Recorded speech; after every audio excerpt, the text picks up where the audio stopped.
There's no feeling more discouraging than starting over, and that's what you're about to experience if you keep playing this game. It's going to be deeply frustrating.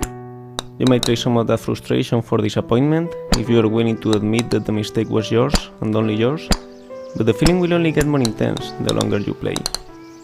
You're going to want to quit playing, and every time you don't, every time you find the strength to keep going, you will only be setting yourself up for a bigger fall. And if you manage to get to the top, will that make you feel good? Will you feel that it's all being worth it? I think you will.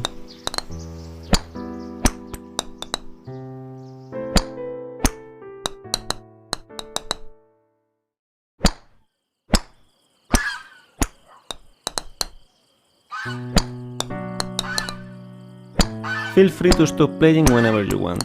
Your progress will be saved automatically. Your loss of progress too.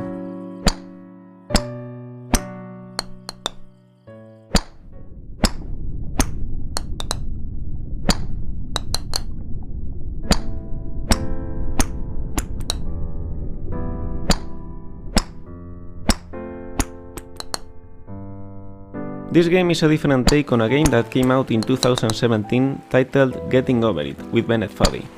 The author of that game, Bennett Foddy, was an Australian designer known at the time as the father of intentionally bad controls.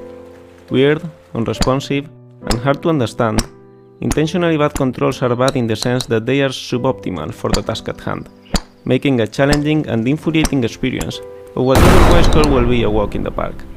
And yet, they often make for amusing games. In Getting Over It, your task is simply to climb up a mountain, but dragging yourself with a hammer while sitting inside a cauldron. No amount of forward progress is guaranteed, some cliffs are too sheer or too slippery, and the player is in constant danger of falling and losing everything.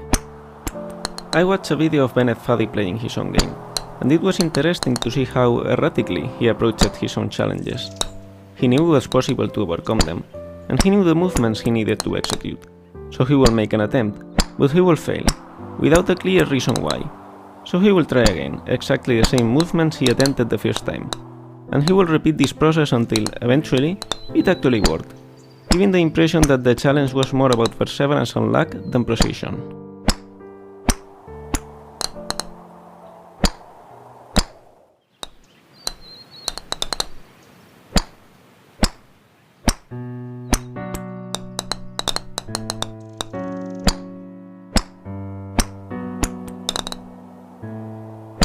In Getting Over It, Bennett Foddy claims that frustration is essential to the act of climbing, but I disagree. Frustration might be essential to having a real challenge, an obstacle that you are not guaranteed to be able to overcome, but the act of climbing itself can be enjoyable. Climbing in Getting Over It is not frustrating because you can easily fall down and lose all your progress, but because controlling the main character is infuriating. Of course, falling and losing all your progress is also frustrating. But the worst part is not that you have to climb it all over again, it's that you have to fight with the controls while doing so. This game is pretty much like Getting Over It. You need to climb up a world made of pre-made assets while the game creator talks to you about the game itself. And the point of the game is